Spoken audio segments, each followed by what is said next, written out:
Yo, what's going on, everybody? It is your boy Fitzmonk TV here, aka Lauren33. I'm back here with another video on the channel for you guys today. And today we got a Dragon Ball Super Manga Chapter 101 review / reaction for you guys. And it feels so good to be here. It feels so good to say that because it's been forever.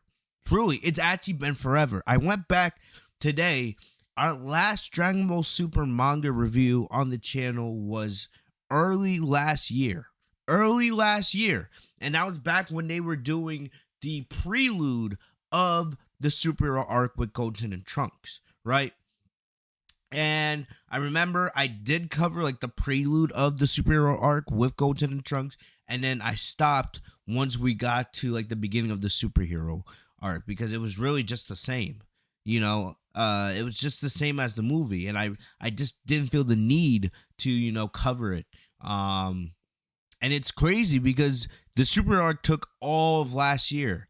I also went back a little bit further, and do you guys realize that the granola arc of Dragon Ball Super, right, the last major arc, the last original arc, right, of the manga, because remember, the superhero arc is a retelling of the Dragon Ball Super superhero movie, right? But the last original Dragon Ball Super arc, the Granola the Survivor arc, ended in August of 2022.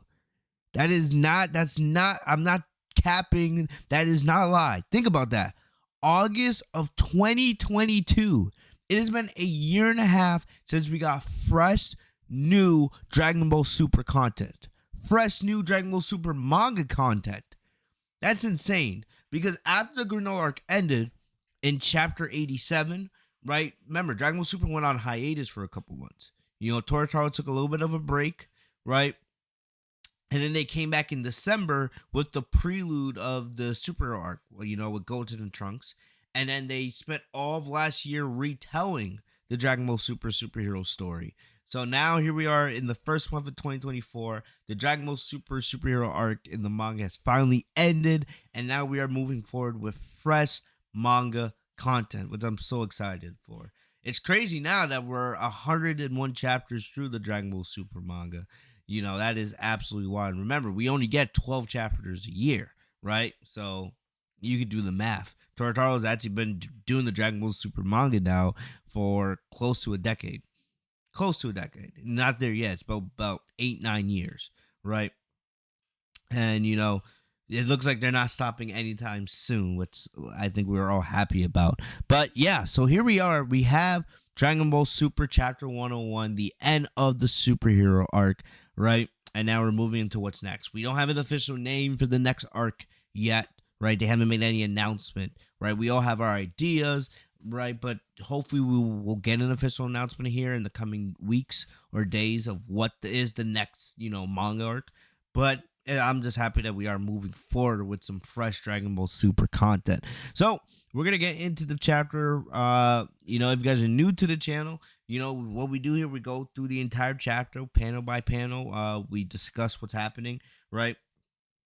This chapter is a mix of a little bit of story content and some action content as well. Usually when it's a chapter that's more story focused, right, with less action, these reviews can go pretty long. When it's more action, these reviews go a little bit faster, right? But I'm just happy that we get to do one of these because it's been nearly a year since we've actually done an actual review / reaction, which is still insane to think about, right? If you guys saw my spoiler video for chapter 101, you guys know what to expect, but still I'm excited. We have the full chapter here, HD and everything. So without wasting any more time, let's get into it. Let's go. Dragon Ball Super Manga Chapter 101, Carmine and Soldier number 15. So this takes place after the end of the superhero battle with Cell Max, after Gohan and Piccolo's defeat of Cell Max, right? We see Carmine and 15. They had just gotten back from a funeral for Magenta, right? So we got some dialogue here, them discussing what happened. So 15 asks Carmine, is the Red Ribbon truly finished? Um, the secret base got blown to bits, and most of the troops are in the win. Yes, but the funds and resources remain. So even though the Red Ribbon, base was destroyed, they still have money to revive the Red Ribbon Army. Remember, the Red Ribbon Army was operating in secret for all these years. They had the money to build a whole secret base. That was like Wakanda in the Marvel universe, that was hidden away from society. Um, but remember, Carmine says it wouldn't do any good to bring back the Red Ribbon Army as long as Gohan and Piccolo are around. They were the ones that defeated Max, and they were able to turn the Gammas to their side. So why would you revive the Red Ribbon Army when Bulma, Gohan, Piccolo, the rest of the Z fighters are already onto them? The second they make a move, Gohan and Piccolo would come to stop them once again. And one thing that's important to note here, Carmine and 15, they fled the scene early, so they didn't see the whole battle with Max, right? They left the scene beforehand, but they do know that, of course, Vegeta's dead and, Max was defeated. But, Carmine says, but assuming it was those who triggered his detonation, then we could safely say so. So that so long as they live, the army cannot be revived, right? So they notice that there's traffic stopped ahead, and they're like, what's going on? And you could see that, there's a battle going on, and we notice that it's Saiyaman X1, aka Trunks.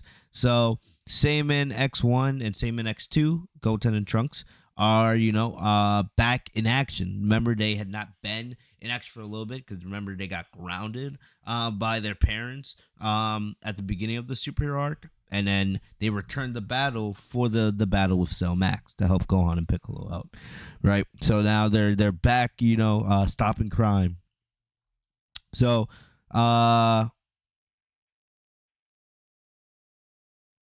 you see Goten's having fun here. This is classic. This classic Toriyama. We've all seen Gohan, in the before the Buu saga, him and Videl taking out crime. So this is just a fun little scene. Goten and Trunks is having fun. Taking out some bad guys easily. Right. Remember, Carmine and 15 left the battlefield before Cell Max appeared. So that means they never saw Goten and Trunks appear on the battlefield. So they have really no idea that Saiyaman X1 and Saiyaman X2 are Goten and Trunks, right? Which this turns into an important development in this chapter. So it's funny, we see Trunks literally send one of the guys flying in the air, and in that time he takes out all the robbers extremely easy, right? And I love how literally you see Trunks comes like, robber dude, swear off crime forever, okay? And then the robber says, yeah, I swear it. It's the straight and narrow life for me. Just help me. And Trunks is like, yo, and you'll clean up the mess that you made in town, right? Everything to save his life. And, here we go. This is like a reference to, Goku doing the Kaioken attack on Nappa for the first time back in DBZ. And then you see Goten come out of the bank with taking care of more of the robbers, right? Goten says, I don't think there's any more robbers inside either. And Trunks is like, what gives? Our first mission forever, and it's already over. They went down like wet noodles. But, Trunks says, maybe we're too eager to kick butt, being away from all the hero stuff for so long. So, basically, Carmine and 15 come up with an idea, right? Remember, it's important to note, Carmine and 15 had left the battlefield before Cell Max was activated. Goten and Trunks show up with Krillin and 18, and Bulma afterwards. So Carmine and 15 have no idea that Goten and Trunks are Saiyaman X1 and Saiyaman X2.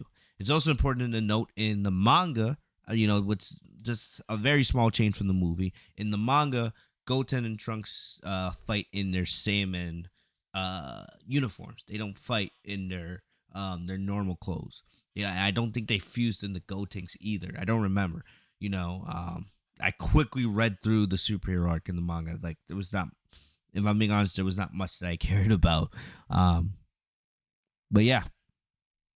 So we see Carmine comes up with an idea, and basically he invites Saiyaman X1 and X2 for a chat over, some pizza. So of course, Goten and Trunks enjoying the pizza like the Saiyans they are, right? And basically, Carmine's idea is he wants, since, same in X1, same in X2, since Goten and Trunks are heroes, he wants them to help him out by taking out a bad guy, right? That's what heroes do. They take out bad guys.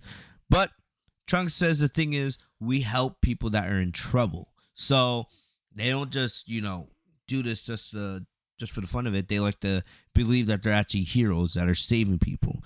But then Carmine kind of flips it against them, right? And he's basically, he comes out saying, "Oh, you guys are just scared, right? You guys like to be the valiant heroes that that only save people, or they only beat down people that they know are weaker than them. They'll never go up against a guy that serves as an actual threat, right?" And Carmen's like, "Oh, the villain that I speak of is a threat to everybody."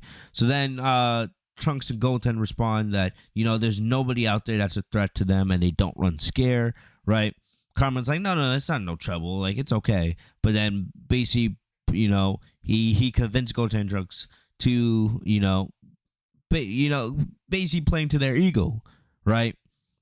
Goten and Trunks, they let their ego get the best of them, and they're like, need us to prove it, fine. Who's this evil person we're dealing with, right? And Carmen's like, rumor has it, he and his dastardly allies are plotting world domination. He's talking about Gohan, even though, of course, that's not true, right?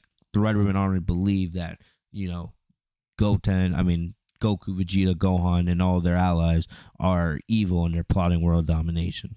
We also see there's a cool panel here, right? As Carmine is talking, we see these girls taking photos of Goten and Trunks, right? Goten and Trunks have become quite popular around town for their, their superhero antics. This is kind of also a little bit of a reminder, kind of a funny Easter egg, because we all remember in GT, Goten is, he's a player. Right? He's kind of a player. He's a ladies' man, right? All he cares about really in the show is just, flirting with girls, all that good stuff, going on dates, stuff like that. So, this is kind of an Easter egg to that. Will the Goten in DBS grow up to be that way? Doesn't seem like that, right? This Goten seems a little bit different, but of course, him posing for the girls here is kind of cool. Right, it's a nice little Easter egg there. So then Trunks starts thinking about this, right? Carmine's like, "Oh yeah, this evil organization, is hiding away from society. They're concealing their own existence." But it's kind of ironic that Carmine says that, because that you could say the same thing about the Red Ribbon Army. They were operating in secret, hiding themselves from the rest of the world. Nobody knew that they even existed, right? So, the funny stuff coming from Carmine here, right? So then, afterwards, we see Trunks. Trunks starts thinking about it, and then basically he's like, "All right, maybe I could show how awesome I am." And Goten sees, "Oh, show to Mai, right?" Because remember, Trunks likes Mai. Very similar to the future timeline with Future Trunks. Future and Trunks and Mai, have a romantic relationship. So Trunks is like, yeah. So Goten says, "We'll need to film us in action and to show Mai how cool he is." So ironically, 15 has a camera on him. It's interesting. I'm surprised they don't have him like pull up like a flip or like an iPhone, right? He's using a normal like handheld, camera. Even though technically everyone these days has like those cool phones, iPhones that have powerful cameras on them. But either way, that's just me being insanely nitpicky. So, going back, Trunks and Goten are in, right? Trunks is like, "All right, you got yourself some heroes." Carmine says they'll be paid well for it, but this money doesn't matter to Trunks, of course, right? Bulma is his mom. She has all the money in the world. So they hop in like this minivan, and they're on their way. They're going to Gohan's house, but Goten and Trunks don't figure that out till a little bit late in the chapter, and we'll get to that. So then we pan on over to Beerus' planet, right? Remember, during the superhero arc, right, Goku and Vegeta are on Beerus' planet. Of course, this takes place after the Granola arc. Goku and Vegeta have not returned to Earth since the Granola arc. They pretty much haven't been back to Earth since the end of the Moral Saga, right? After the Moral Saga, Goku and Vegeta go back to Beerus' planet. They train and they have the battle with Granola and the Heaters, and then they return to Beerus' planet afterwards to continue their training, right? Mainly in with hopes of surpassing Frieza, who has surpassed them at the end of the Granola arc. So we see Broly is there, right? Remember, in the superhero movie and in the manga itself, Broly is training now with Goku and Vegeta on there. They don't explain why or how Broly got to Beerus' planet. Most of us can think that basically Goku and Vegeta, after the end of the Granola arc, probably went to Broly's planet and invited them, or invited him to come train with them, right? Of course, Broly knows who Frieza is because Frieza recruited Broly into his army with hopes of Broly defeating Goku and Vegeta back in the Broly movie a couple arcs before the superhero arc. But we all know the story there.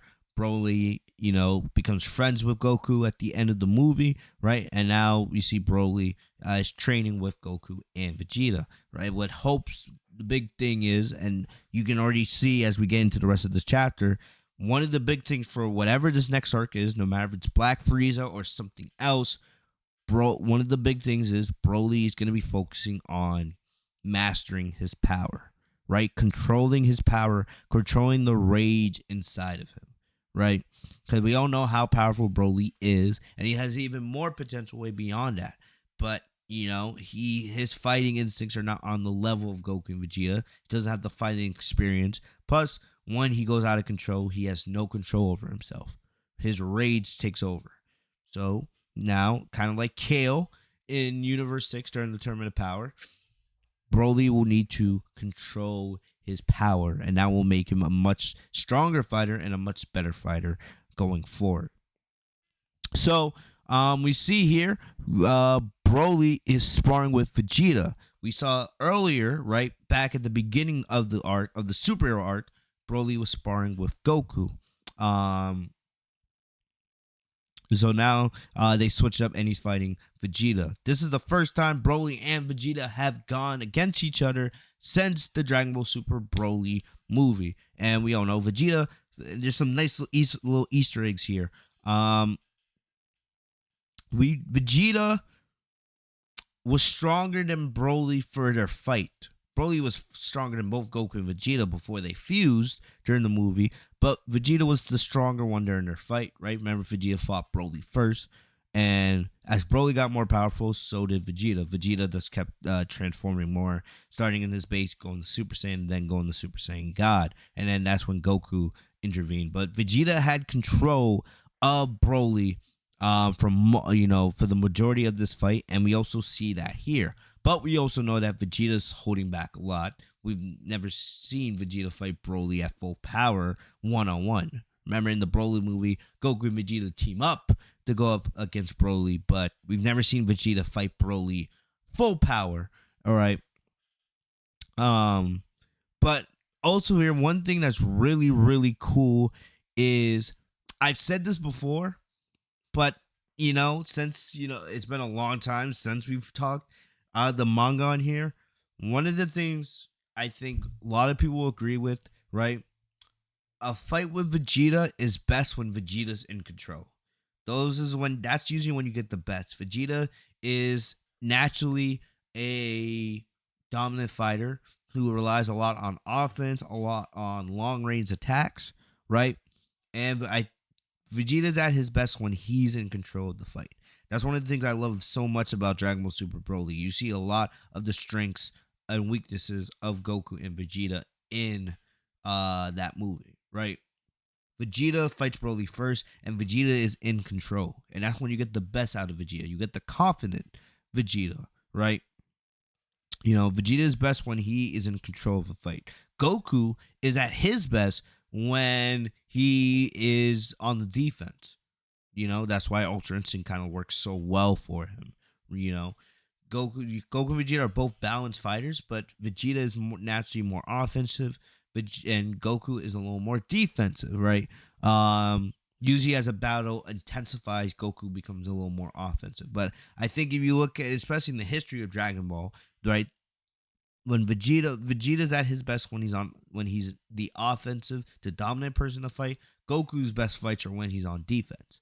You know, um, because they're both naturally gifted fighters. So that's what we get here. Vegeta's in control of this fight the entire way. And you can see, so Broly comes charging at Vegeta, but Vegeta dodges and hits Broly in the back of his head with a kick. Broly gets up, right, starts unleashing a barrage, a ki blast at Vegeta. Look, you see Vegeta has that confident smirk on his face. We all love when we get to see Vegeta looking like that. Remember, Vegeta has some supreme confidence right now. He had just defeated Goku not too long ago in a duel match at the end of the superhero arc, right? At the end of the last chapter. And, we also got to remember here, right? Goku and Vegeta were not allowed to transform in that fight or use ki blast. And both Goku and Vegeta were on their last breaths at that fight. Vegeta barely had enough energy to hit Goku with a deciding blow.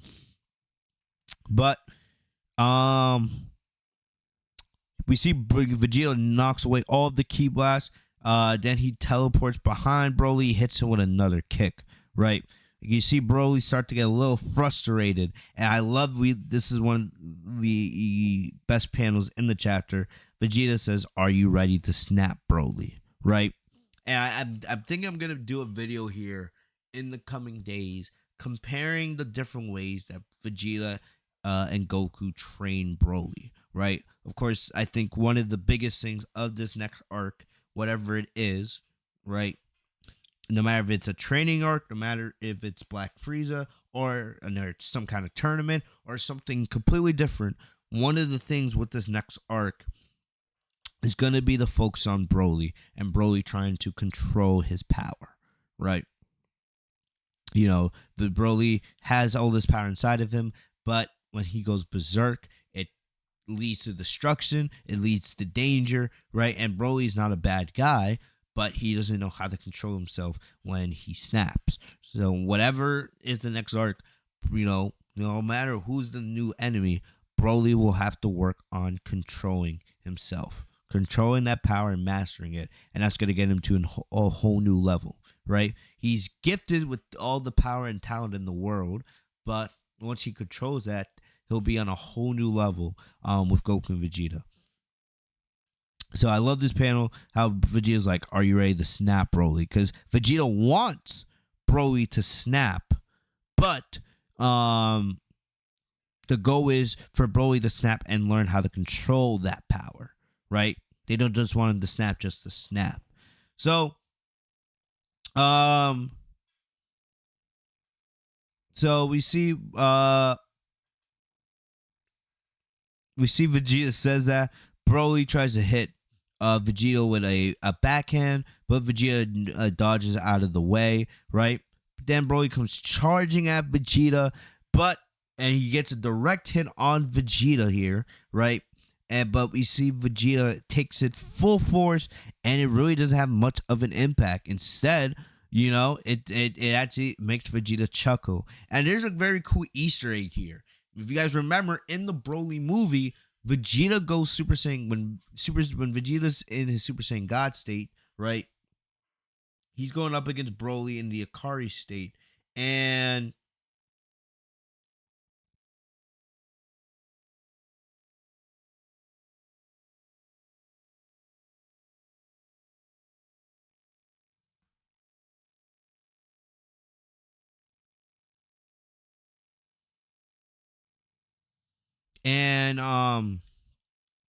if you remember when There's a shot where Super Saiyan God Vegeta goes for a direct hit right on Broly's dome, and Broly just eats it.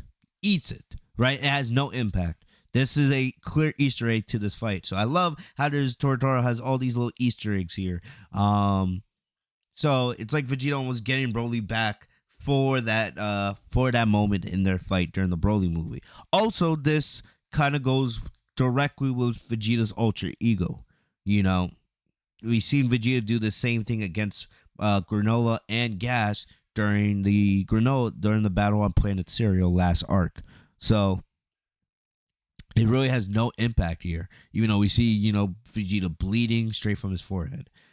Vegeta says anger isn't a bad thing. Rage is the source of a Saiyan's power, in fact, right? And we all know this, back in DBZ. That's how Goku, Vegeta, Gohan, Trunks, that's how they all, went Super Saiyan for the first time when they had moments of rage. Goku against Frieza when Frieza killed Krillin. Trunks when the androids killed future Gohan. Gohan when training with his father, and then thinking about how he couldn't protect anybody from Cell. Then, of course, during the Cell games, when Gohan was helpless and the Cell Juniors were destroying all of the Sea Fighters, right? And then, of course, when Cell killed Android 16, Gohan's rage led him into transforming into Super Saiyan 2, right? Vegeta first going Super Saiyan for the first time when he couldn't um keep up with Goku after the Frieza arc, right? Or the Namek arc. So all those different moments of rage, that's the main emotion that allows the Saiyan to um go and access that Super Saiyan power, right? Broly, right? During the Broly movie when Frieza kills Paragus, that's the moment that rage allowed Broly to transform into a Super Saiyan for the first time, right? Um I know some people are gonna bring up how in the Tournament of Power, right, Khalifa and Kale and Kaba, they all learn how to kind of turn into Super Saiyan, because of like the tingling feeling in your back, right? I always hated that in the anime, to be honest. Uh, this is what Saiyan Power is all about, right? Rage, honing that rage, and when you control that rage, you're able to reach a whole new level of power, and that's what we see here. So uh we see Vegeta telling Broly, hey, rage is the source of a Saiyan's power. However, your issue is that you lose yourself to it. And then we see Vegeta, he goes straight in the Super Saiyan. I also gotta say here, this is one of the things that I love about Dragon Ball Super and Torotaro, right? And they also do this in the anime as well. When the Dragon Ball Super anime was, it's already been almost 6 years since Dragon Ball Super ended, which is insane. It's sad to think about, but um, you know, one of my favorite things is they still find ways to use the old forms. As strong as Goku and Vegeta have gotten, right? Especially Goku and Vegeta. Of course, Gohan and Piccolo, they've gotten new forms, but they haven't um what's the word I'm looking for? I don't know why I'm losing it. Um, they don't have, of course, as many forms as Goku and Vegeta, right? Gohan has three or four forms, right? Super Saiyan 2, Ultimate, Beast. Piccolo has two forms, or three: his base form, um, his potential unleashed, and Orange Piccolo. Goku and Vegeta have like 7, 8 forms. Vegeta, Super Saiyan 2. You know, you can we never seen Super Saiyan 3 officially, right? But, whatever. Super Saiyan God, Super Saiyan Blue Evolution, and now Ultra Ego. So Vegeta has 6 form. Goku Goku has like 8, I believe, right? Base, Super Saiyan 1, Super Saiyan 2. Wait, how many did I say for Vegeta? I don't know why I'm getting confused now. Vegeta has base, Super Saiyan 1, Super Saiyan 2, Super Saiyan God, Super Saiyan Blue Evolution, Ultra Ego. So 7 if you count base. Goku, I think is gonna be 9 when I get base, Super Saiyan 1, Super Saiyan 2, Super Saiyan 3, Super Saiyan God, Super Saiyan Blue, um, Ultra Instinct Sign, or True UI, whatever you would call it, and then of course Perfected UI. So that's 8, right? So I get that right, right? I counted 8 for Goku. Now I'm getting confused. This is what happens when you do these live reviews and reactions. Let me try to do this one more time. All right. Base for Vegeta, Super Saiyan 2. I could count Super Vegeta, but I could also count that for Goku. We're not gonna count Super Vegeta. Super Saiyan God, Super Saiyan Blue Evolution, Ultra Ego. So that's 7. I think I counted 8 for Goku. Base Goku, Super Saiyan 1, Super Saiyan 2, Super Saiyan 3, Super Saiyan God, Super Saiyan Blue, Ultra Instinct, Omen, or True UI, whatever you want to call it, and then Master UI. So I counted 7 for Vegeta, 8 for Goku, right? Anyway, back to my point. Sorry, right? The big thing here is I love how they still find ways, even with Goku and Vegeta, who have 7 to 8 different forms at this point in the series, which is insane to think about. They still find different ways to still have them use their other forms of power, right? Like, for example, especially Goku. Goku does this all the time. When he first faces Granola for the first time, he starts out when they first get the planet cereal, and Granola's attacking them from different parts of the planet, right? And they can't see him. They go into their Super Saiyan forms, and then, um, after that, um, when Goku goes up against Granola for the first time, he uses Super Saiyan God. Then he goes in the blue, and then he goes in the Ultra Instinct, right? Here with Vegeta, right? They could have easily had Vegeta go straight into Ultra Ego or Super Saiyan Blue, right? Because I think a lot of us use Super Saiyan Blue as like the test form. If you can be Super Saiyan Blue, you're a big threat in Dragon Ball Super. Because then you require Goku and Vegeta to go into Ultra Ego and Ultra Instinct, which are their top forms right now, right? Um, the way I look at it, still they could have easily had Vegeta here go straight in the Super Saiyan Blue or Ultra Ego. Instead, Vegeta is going in the Super Saiyan, right? And of course, this is also a little bit of an Easter egg because remember in the Dragon Ball Super Broly movie, Vegeta does use Super Saiyan against Broly while Broly's in his base form. So this is an Easter egg to that. But still, it's still really cool to see, right? That, they're still finding ways to have Goku and Vegeta use their transformations from back in the early day, right? So I love that. I love when Dragon Ball, as strong as Goku and Vegeta and some of these characters are, I still love when they use the OG transformations, right? So they're like, hey, yes, sure, Ultra Instinct and Ultra Ego and Beast and Orange Pickle, those are the top tier forms now, right? But we never forget about the OG. We never forget about the history. So, right, Vegeta goes Super Saiyan here, right? And he's telling, like, do not suppress your rage, control it. Vegeta, uses rage here, of course, to go into Super Saiyan, right? And then he's telling Vegeta, right, be like me. Suppress your rage, or do not suppress your rage, control it, and that's going to get you to the next level. So Vegeta comes flying in at Broly, right? Hits him with a huge uppercut. And you can see Broly, he lets his rage unleash a little bit, right? And you can see, right, Vegeta is in control. And Vegeta says, "What's the matter? Can you not wield your full might out of fear that your snap? Can you not wield your full might out of fear that you'll snap?" Right? You can see as Broly and Vegeta continue their spar, Goku is watching in the distance with Whis, and you can see Chi and Lemo are there as well. Where Goku's like, Broly looks like he's about to go nuts again. He's got to work on that. Whis says, is that how it seems? No, he's changed a bit. So it's already been shown that Broly is making a little bit of progress here with controlling his rage. But he's not fully there yet. So we see Vegeta. He flies out of the way. Right, they're right up against a tree. Broly notices the tree, and he is able to what's the word I'm looking for? Dodge the tree and goes right back at Vegeta, which Vegeta didn't expect. That's another hidden moment here, right? If Broly, right, and we saw this in the Broly movie when Broly was in his rage, right, for the second half of the movie.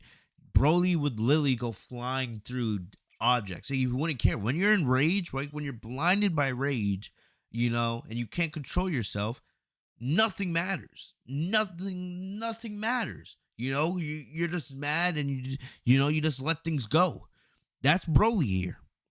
Broly, in that movie when he was in his rage, he would just go be flying through mountains and glaciers, and he just didn't care. He just cared about the opponent that he was facing, and unleashing hell on them. So you can see Broly here, could easily just flown through this tree and let the rage control him or not be able to control himself. But we see Broly's already making progress, and he dodges the tree.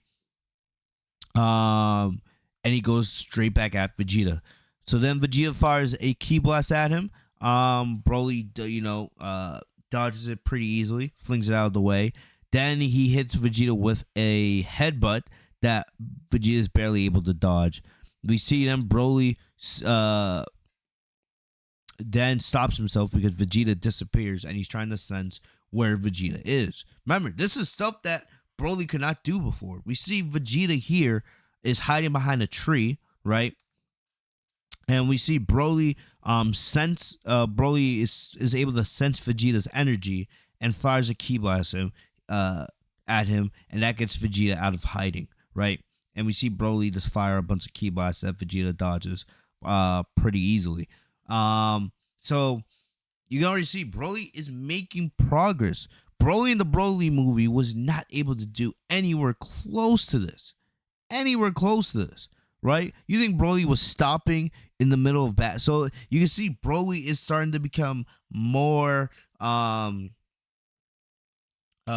is becoming more educated in the art of battle. Goku and Vegeta have been doing this for years, for decades at this point. Broly is already catching up so quickly just by not letting his rage control him and using more martial arts techniques in battle. Broly's becoming a more skilled fighter by the chapter, which is really cool to see. That's going to be one of the big keys for this next arc. How far Broly will come as a martial artist. So, yeah, so we see, right, Vegeta dodges all of Broly's ki blasts, and we see Vegeta is then able to catch Broly off guard, comes flying out of the forest, and we see Broly and Vegeta continue their spar. So you can see Vegeta is impressed that Broly is slowly learning more about battle, right? And even Goku's like, wow, he's really holding his own against Vegeta. And Whis says, we've witnessed some growth at last, but the true training has only just begun. So then, that ends the spar battle for now. Vegeta says, to battle without losing yourself is an achievement, but you seem unable to unleash your true might. That won't do. So Broly's like, what do I do then? And Vegeta says, find the answer yourself, right? Goku then says, maybe it's kind of like when we go Super Saiyan. That same feeling. And Broly's that tricking. So Broly, like you said, Broly cannot control himself yet. He's unable to control himself and go Super Saiyan at will like Goku and Vegeta can, right?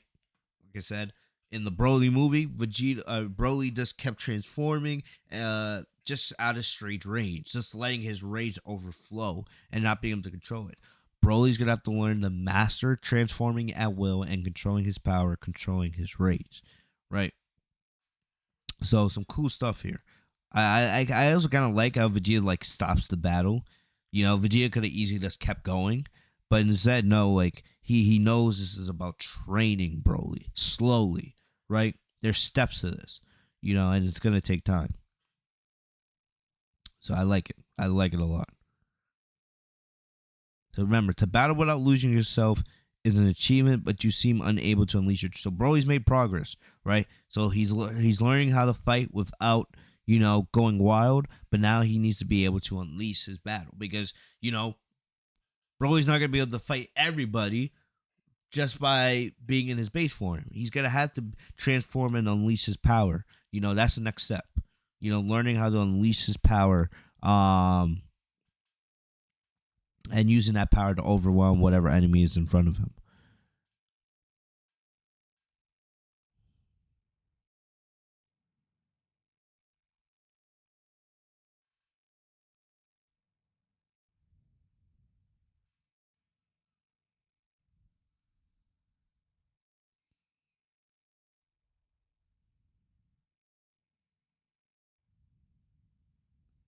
Sorry, I'm just reading it a little bit, making sure I'm understanding. Give me a second, guys.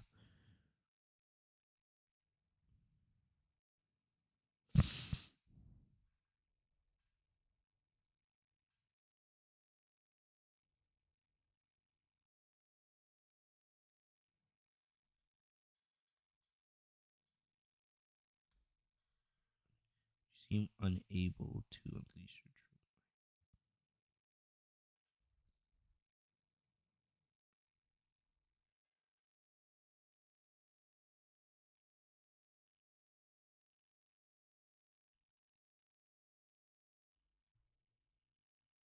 All right, we're back. So, what the heck? He just took me all the way to the bottom. Okay, my bad. All right, sorry. Had the pause there for a sec. So then, of course, as you're discussing, right? How now that Broly has learned to control himself and not go wild in battle, right? The next step Broly needs to learn is being able to transform at will, unleash his power whenever he wants. Kind of, Goku and Vegeta had to learn how to do that. So as you're talking, Limo, I love this guy. Who is now like the new chef of the planet. Gets water for Goku, Vegeta, and Broly. Love that. I love, Broly says thank you, Limo. Very, very cool. I love those like subtle moments. I like it. I love the action in Dragon Ball, and I also love those slice of life moments. So Chilai's like, it's like you boys don't have a care in the world. Classic sayings. So Chilai mentions like Frieza could show up at any minute. What then? That new black form of his is no joke, right? And Goku's like, yeah, it's something else. I know he's a bad guy, but I'm still impressed that he went and trained that hard to surpass us, right? And then Beerus says something. He says, right? Beerus is fishing, but he's still listening in. So Goku's like, hey, you got something to say, Beerus? And Beerus says, there's always going to be someone stronger than you. So keep plugging away with that training. Beerus says, and once you're stronger than me, I'll nominate you as the next god of destruction. Goku's like I've told you, that job's not for me. So, couple things here, right? One, like I said, we don't know what the next arc is. They haven't announced that to us. But one big thing to note here is that they mentioned Frieza. So even if you hadn't been paying attention to the Dragon Ball Super manga, right? So let's just say even you skipped the superhero arc. Maybe you watched the movie and you're like, you know what? If the DBS manga is gonna retell the superhero arc, right, in the manga, then I'll come back once the manga is over. So say you have not been reading the Dragon Ball Super manga for the last year and a half, right? They still want you to know that Frieza's still out there, and he's stronger than Goku and Vegeta. He's stronger than Goku and Vegeta with that new Black Frieza form. So even, we don't know what the next arc is, but they're telling you, Toritaro wants you to know that, hey, Black Frieza is still out there, and he's stronger than Goku, Vegeta, and Broly right now. So they're dropping that out. So, and and Goku has mentioned that I know he's a bad guy, but I'm still impressed that he went and trained that hard to surpass us. Remember, Frieza got strong. He was able to surpass Goku, Vegeta, Granola, and Gas he went into a hyperbolic time chamber on one of the planets that he conquered, right? And he trained there for 10 years. So, yes, in the span of 2 Dragon Ball Super arcs, he got strong, but he was in there for 10 years. 10 years training. So think about that. Those 10 years of Frieza training to get the Black Frieza form and to surpass Goku and Vegeta. It's basically like the 10 years of the end of the Buu Saga to the end of Dragon Ball Z when Goku meets Oob, right, for the first time. So, like, it's not like, oh, Frieza just got stronger than them in like a snap. Frieza trained for 10 years in a different dimension to get that strong. Basically the same amount of time of all of Dragon Ball Super. Of, how far Goku and Vegeta have come throughout all of Dragon Ball Super. With Super Saiyan God, with Super Saiyan Blue. Beyond that into Ultra Instinct and Ultra Ego. So, I do like how we have that explanation, right, of how Frieza caught up to them and surpassed them. It took 10 years worth of training for Frieza to get past Ultra Instinct and Ultra Ego, right? And then we'll see how Goku and Vegeta and Broly respond to that. So, and then another thing here, Beerus notes that there's always going to be someone or something stronger than you, so keep plugging away with that training. Classic Dragon Ball, right? They're telling you, yeah, yes, sure, yes, Goku got Ultra Instinct, right? Goku has True UI. Vegeta is working on his Ultra Ego, and they were able to defeat Gas, right? But even though Gas was an insane villain with all these cool abilities, there's always going to be someone stronger than that. The next arc is always going to have somebody stronger because Goku and Vegeta are always training. So whoever's the next villain, no matter how far between arcs there is, the next villain is always going to be stronger because that's what Dragon Ball is. They don't just, weaken the characters. The characters get stronger. So as the characters continue to get stronger, the villains have to become stronger to push Goku and Vegeta and the rest of the heroes to new heights. So, important stuff. And then another quick thing here, right? Beerus asked Goku all the way back in Battle of Gods if he was interested in becoming the next god of destruction. Goku said no then, and now all these years later, Goku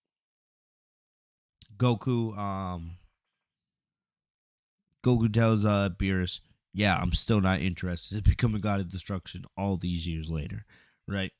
So I love how they just put that in there as well. So Beerus then asks Whis like, hey, did I hear that Earth was on the brink again? Remember, as Goku and Vegeta were having their sparring battle, that's when Gohan and Piccolo were going up against the Gammas and then Cell Max on Earth. And then Whis explains, indeed, a fearsome beast, the dubbed Cell Max, emerged to threaten the planet, right? And, of course, Earth is always in danger because that's where Goku and the others live, right? So there's always some enemy out there causing trouble. So then Whis says it was Goku's boy Gohan, actually along with Piccolo the Namekian, that led the triumphant charge against the monster, right? Along, of course, with Goten, Trunks, Krillin, and the others. Beerus, this is hilarious here. Beerus says Goku's son. This guy's a dad, so Beerus forgets who Gohan is. This is clearly, of course, supposed to be meant as, classic Toriyama with comedic relief, right? Beerus, you guys remember, Beerus knows who Gohan is. Remember, Beerus faced Gohan during Battle of Gods, even though Gohan was no challenge, of course. But, Beerus has faced Gohan in combat. He also should know who Gohan is based off the Tournament of Power, right? Based off the Tournament of Power, Gohan was on Universe 7. He was a big reason why Universe 7 won. So, remember, Gohan in the manga defeats Kefla. It's in the anime, Goku, Ultra Instinct Goku defeats Kefla, but in the manga, it's actually Gohan who defeats Kefla. So this is funny how Beerus has no idea or completely forgets who Gohan is. Of course, time has passed. We had the Broly arc, we had the Moro arc, and Granola arc, right? But it's just funny here how Beerus completely forgot who Gohan is. And I love how he not only forgets, who Gohan is, he forgets that Goku is a dad. This is hilarious. He's like, this guy's a dad? This guy, the guy who trains all day and eats, right? He's a dad. You would never think that Goku's a dad because he never talks about his kids. All he cares about is training and getting stronger, right? Which is absolutely hilarious. So Beerus is like, Yeah, I love how Whis is like, do you mean to say you forgot about Gohan? And Beerus is like, guess he didn't leave that much of an impression. So then Vegeta, and of course this line is gonna get people pissed, right? Vegeta then goes on to say, according to Bulma, Gohan may have surpassed even us in this particular battle. So of course, all the power scalers out there, right, are gonna, some are gonna take this to heart. Some are gonna be like, oh, there's the proof. Beast Gohan is stronger than UI Goku and UI Vegeta, right? Guys, first off, I can make a whole video on this, but I'm hopefully I'm just gonna address this once, right? So I don't see this in the comment section. In this right, Vegeta specifically says, according to Bulma, right? That's according to Bulma, and he says Gohan may, first off, may have surpassed, us, may have. Doesn't say he did. Remember, Bulma's not a fighter. Bulma can't gauge power levels or anything like that, right? She can't sense energy. But um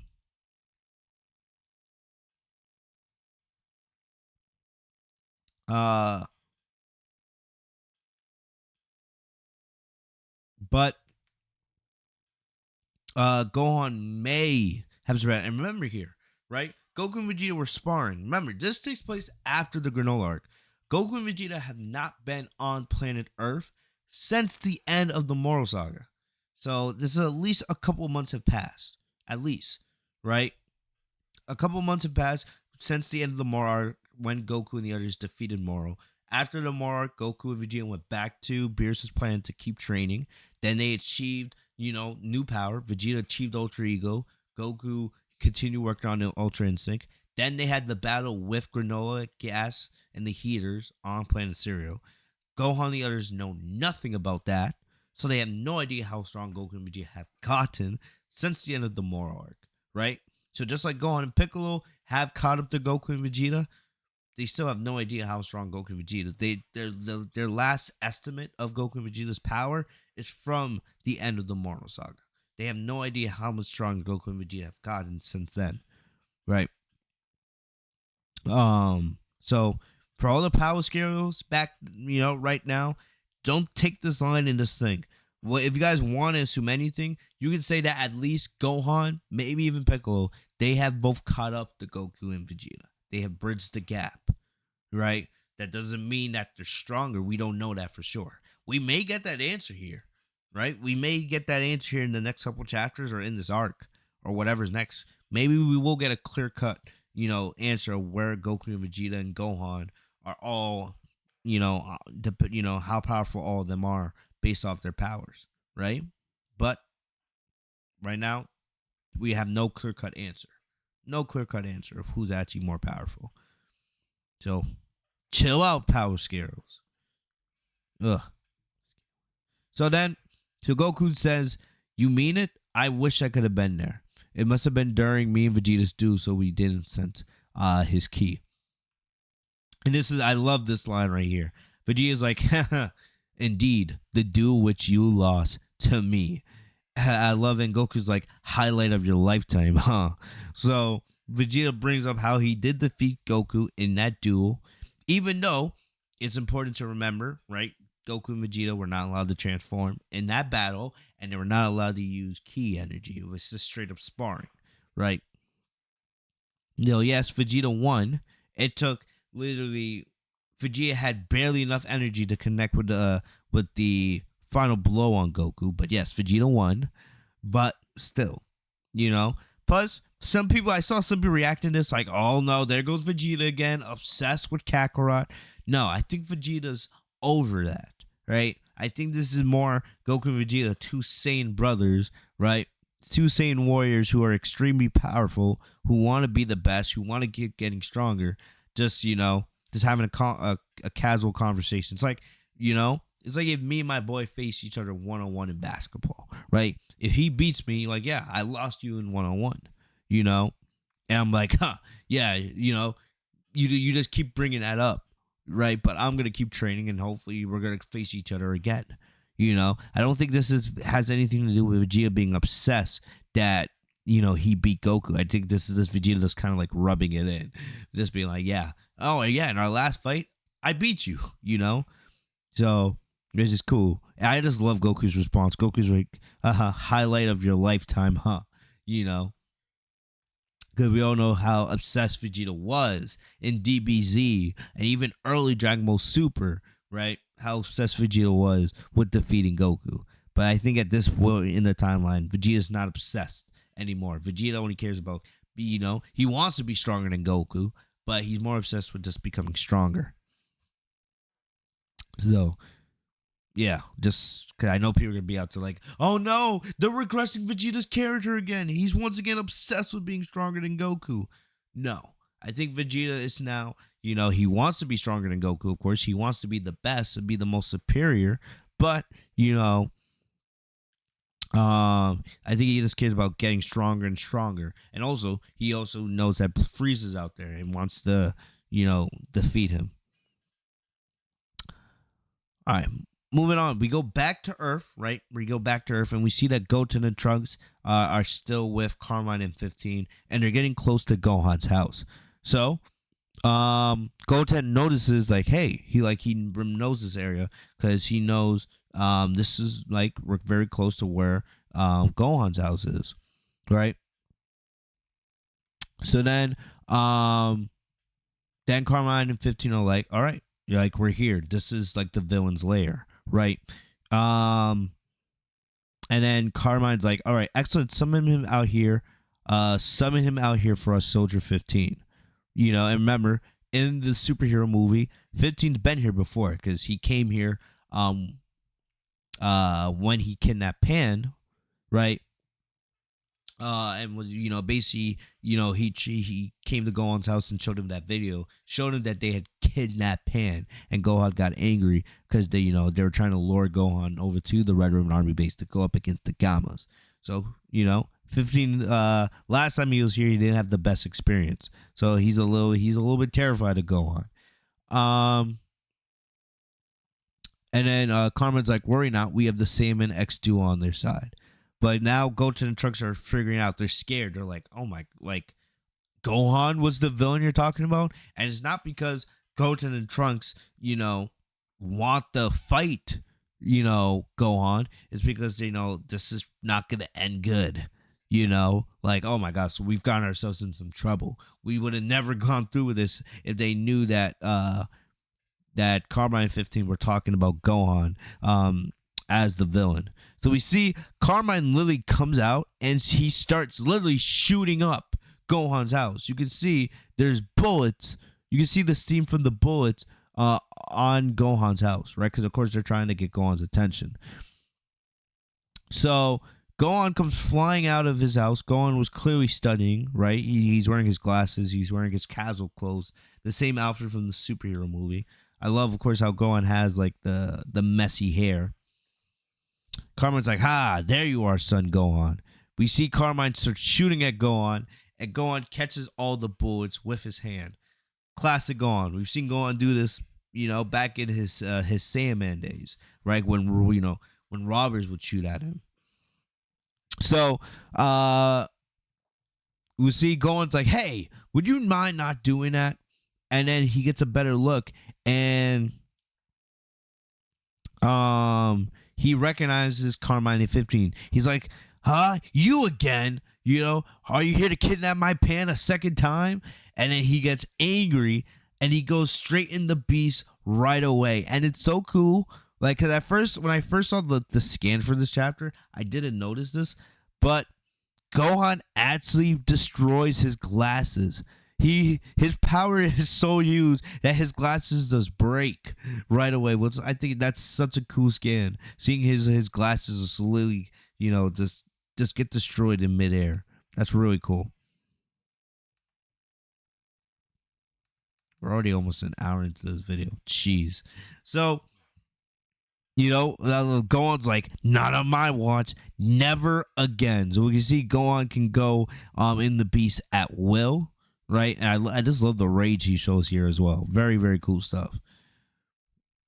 So Gohan transform. Goten and Trunks are absolutely terrified. They're like, oh my gosh, go in beast mode like it's nothing, right?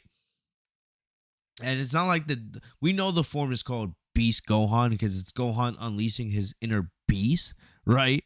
Uh, but I love how Trunks is just like, yeah, going beast mode like it's nothing. Just like, going ham out of nowhere.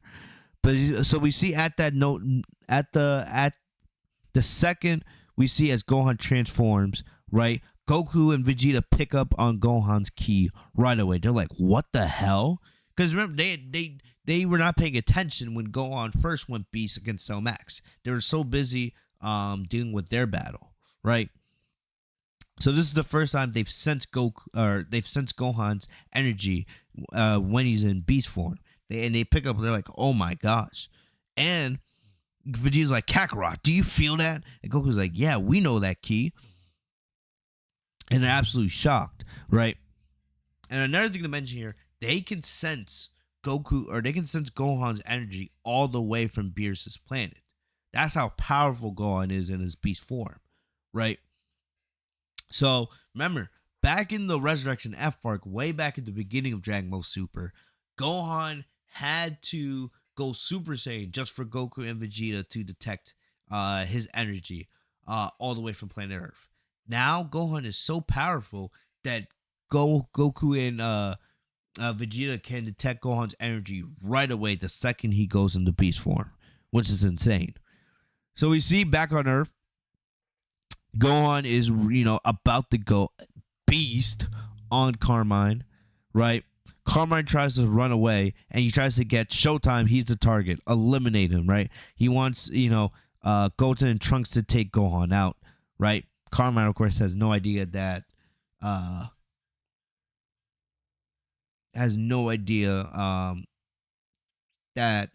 Gohan is actually Goten's brother, right? And they're all related. So we see, Gohan comes walking up and he's about to destroy Carmine, but then he notices Goten and Trunk in the vehicle, and Goten's like, "How's it going?" And they're like, Gohan's like, "Goten, Trunks," and then Goten's like, "Whoa, no real names, you'll blow our secret identities." And then Gohan's like, "What the fuck are you doing here with them?"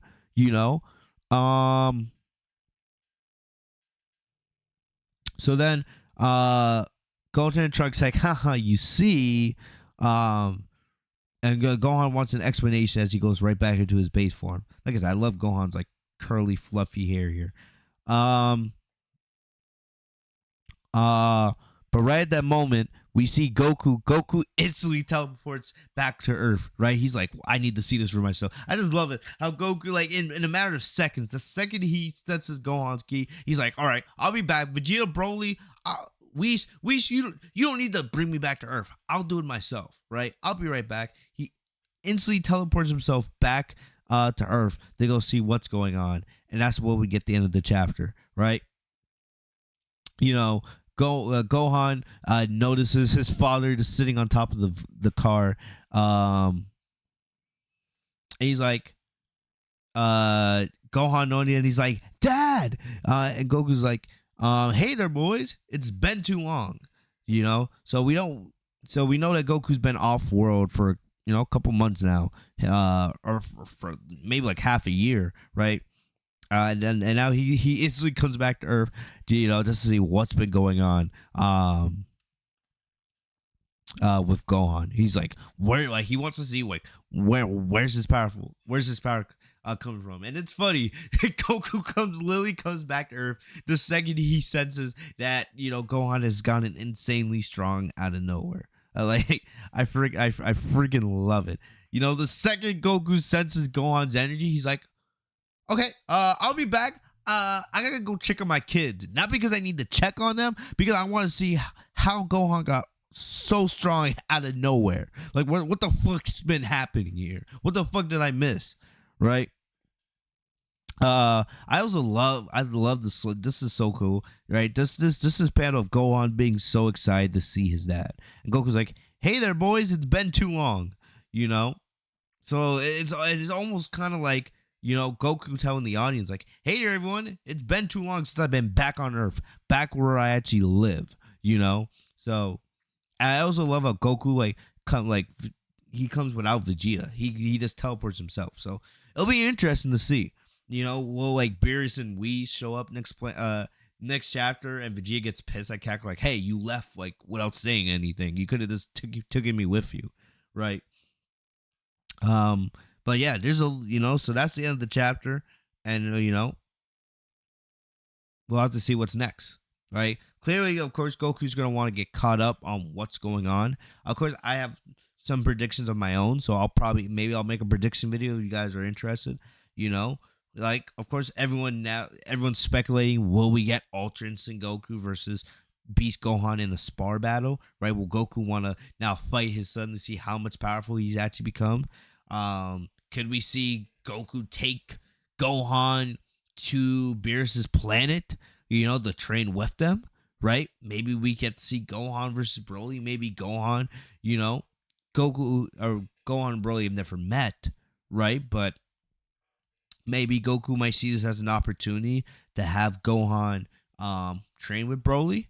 Maybe, this is in preparation, like Goku realizes like, hey, Gohan could be very useful in a potential match against Frieza. So maybe Goku wants to,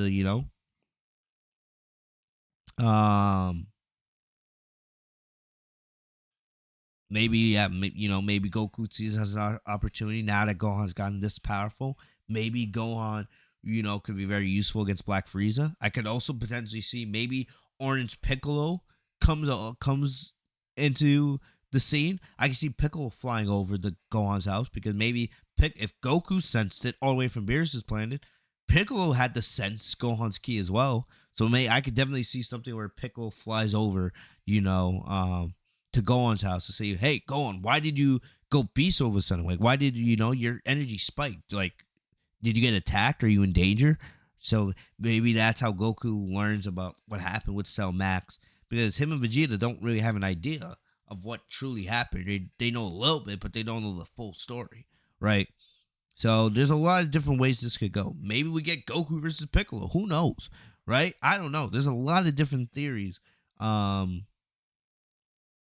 But it's super exciting. It's super exciting to see that we're getting fresh manga content. Like I said, we don't have any announcement of like what's the next arc. We still have no idea what the next arc for DBS is.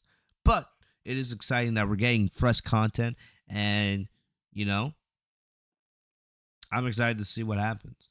I think also like I know I just said like this is a cool panel seeing Gohan get so excited to see his dad.